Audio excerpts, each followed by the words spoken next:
Well, thanks for joining us today. We're here with our mini indie interview with Charlie Ragnarok. But a quick reminder that Fennec Volume 1, the Kickstarter, has launched and is live through April 19th.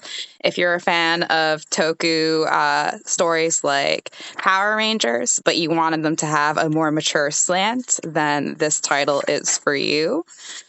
Um, yeah. And then Charlie Ragnarok, thanks for joining us. Yeah, no problem. It's nice to be here.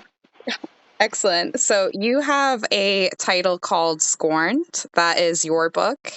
Can you give us a quick hmm elevator pitch of that? Yeah, I guess I would say the short description is vampires finding where they belong in the fight between order and chaos. Mm, okay. Now, a lot of your commissions and your stories are vampire centric. What is it about vampires that attracts you? It's kind of been like a fixation I've had since I was like a small child. Hmm. I don't really know why, but yeah, I don't know. I guess just I do find it fascinating the idea of immortality, I guess. Um, and I consider myself goth, and they're very Hmm. goth, so it just makes sense. Yeah. Yeah. Yeah. And Dom informed me that you were raised Catholic. Are you recovering Catholic? I'm gonna say it's complicated. Yeah, I think everyone with a Catholic background it has like a complicated relationship with it. Like Hmm. I consider myself an eclectic. Like Hmm. I do believe in like spirituality and everything. Um, I don't know. I'm gonna say it's complicated. Yeah, because my next question was a lot of us that were raised with like Catholic backgrounds were drawn to religious iconography. I was wondering if that's something Yeah. that you included a lot in your work. Oh, absolutely. I'm very like heavily influenced, I think, by Catholic imagery for Hmm. sure. I also almost minored in art history, and most of that was Hmm. Christian art. So yeah, that definitely for sure has a big influence on yeah, like I would say the imagery that I use. Right. And like you also mentioned that like for health, I mean, obviously our bodies are like that's the science aspects of corporeal forms, but there's also our mental health and the spiritual health. And I was wondering if with that spiritual note is that what draws you to like more sad realities that you know? Is it like cathartic to bring them to the page? Yeah, I think so. I think also being able to explore like a happy ending. Like it's funny, I think I'm naturally very optimistic. I know that's a very like you don't think goth and optimism, but I consider myself deep down very optimistic. I think life just kind of like beats it out of you. Right. But I do like to, maybe have like a sad story, but like the ending should always feel like it's okay, I guess. Right. I So, definitely feel yeah. that. That's awesome. Like I think I'm the same way. I don't like things to end too sadly. No, the end should feel resolved and maybe a little bittersweet, but ultimately I try to make endings happy because, yeah, I don't want to be a cruel god to the worlds that I create. Yeah. Yeah. And then also like I know I'm a victim of this, but like when it comes to like Catholic beliefs and just Christianity in general, there's like a lot of repression. So how did you learn to uh positively view sex and just come to like this sex positive view with your characters and your stories?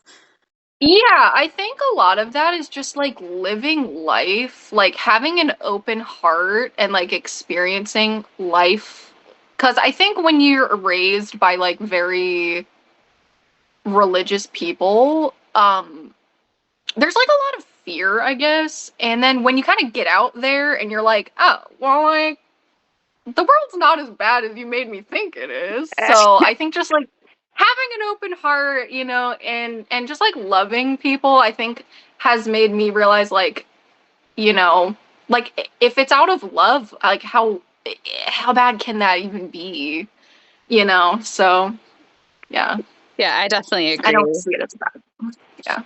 Yeah, and on that note, some women are I mean, they kind of lean into the opposite viewpoint of that. That's like, you know, by I don't wouldn't tie it to gender roles or anything, which will be my next question. But have you had any experience like with people, I guess, shaming the more sexual positive slant? I noticed we're both fans of Vampirella. Like, for example, I love Vampirella. I feel empowered by scantily clad women, and sometimes dressing up Yeah. that way myself. But some people don't really feel that way. Yeah, I mean, I personally, I don't know, like, I mean, okay, like, part of me is like, I'm no better than a man. I find women attractive, so I'm Hmm. like, Hmm. ooh, like, Ooh, sexy lady. But then hey, I'm also like, I don't know. I think everyone just finds empowerment in different ways. Like, would I personally dress like Vampirella in public? Probably not. no. But if, you know, if she's just in her full feminine energy and she is like, you know, feeling herself, like I don't know, I pick up on that and I think like you just have to do what feels empowering to you. So Hmm. if being scantily clad is empowering for some women, as it is, Hmm. then Hmm. I'm all for it. Right. So Yeah, I don't do that too publicly myself, but I enjoy the sure, but you know, outfits. anime convention, you know, there's some people out there that are like they're wearing whatever they want, and I'm all for it. So Yeah, so I noticed that you had, I'm not sure which video it was. You were talking about gender roles in some of your characters and like the oh yeah. positive female ones and the positive male ones, and then their antithesis. So I was wondering, what gender roles were you enforcing, and when do you lean away from those roles? Yeah, I think for me, like at least with yeah, I don't know.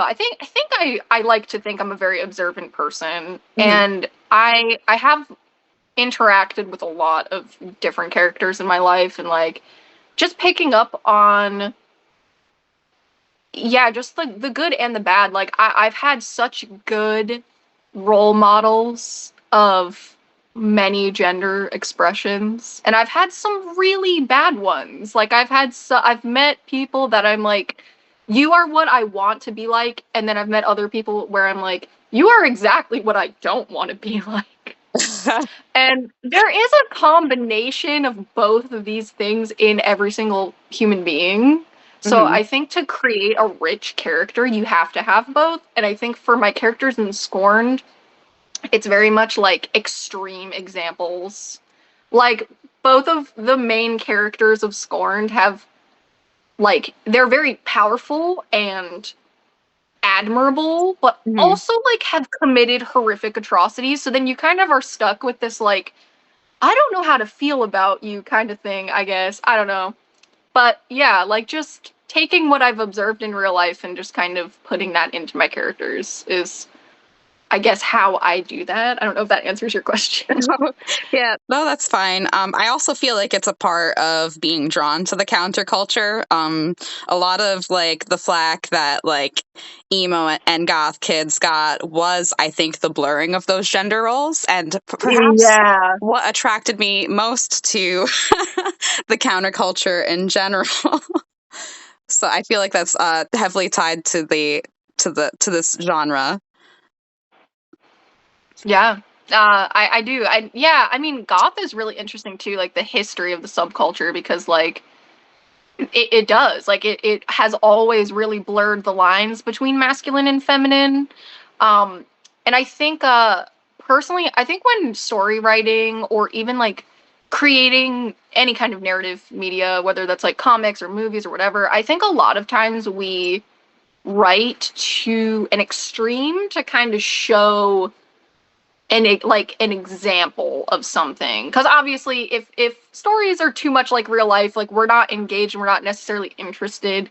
So when we kind of create the caricature, I think that's the word I'm looking for, we sort of Mhm. create this like caricature of an archetype when we're writing, and that is like, you're like, oh, I know someone like that, or I know someone that, and I don't know, I think it's easier to connect maybe with somebody that, like a character you've created that embodies that caricature.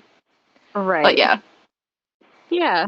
Um, this is more of like a statement than a question. I noticed you use Chris Motionless as a reference, and yes, Yeah. husbando.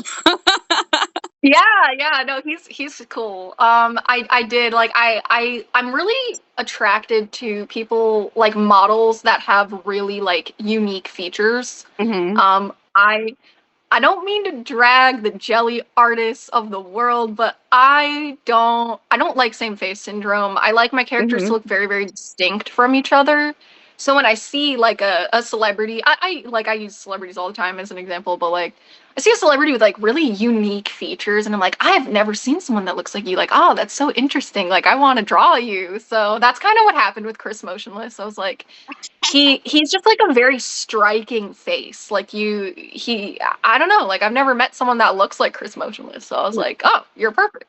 I don't think I have either. I always call him Spooky Hot. Yeah, no, he definitely is. Like yeah, for sure. um, so I guess let's hear. I mean, I have your Instagram up. I've been scrolling through it. You can find Charlie Ragnarok at Charlie Ragnarok on Instagram. Yes, Charlie Ragnarok pretty much everywhere. I'll be honest, I don't really use, well, I almost said Twitter. It's called X now. Yeah, X. I don't really use that, but I'm active on Instagram. And I have, like, my website is charlieragnarok.com. My YouTube is Charlie Ragnarok. So yeah.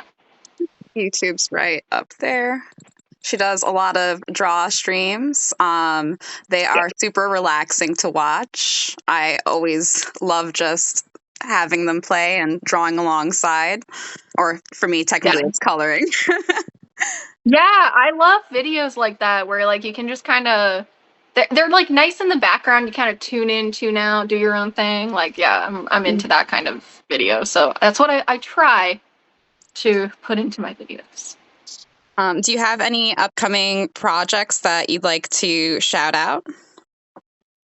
Yeah, we at LKC we have an anthology coming out. It's a sci-fi anthology, so that's pretty cool. I'll Oh, be yeah. submitting to that. Um, I don't know if I should like say too much about it, but yeah, I'll be doing a short. It's like 5 pages, but I'll be submitting to that.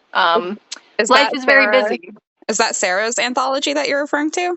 Sarah Cooks? I think so. Yeah. Oh, okay. Then we have something else to Yeah, show on the so screen.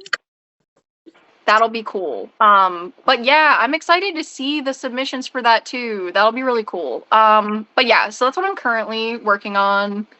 Like I said, life's been busy, so it's been kind of hard to do like a lot of artwork. I'm also just trying to keep it loose and try new things. Mhm, mhm. If you guys keep up with my Instagram, Gouache has been testing me. Oh, gosh. So, yeah. Wow. So I don't have a whole lot in the pipeline right now, but yeah. So the sci-fi anthology that Charlie's referring to is Faster Than Light. That is Sarah Cook's anthology. And then Dom's been working on this cover. And as we all know, he's a physical artist, so we have these assets to show off that they're here. So excellent.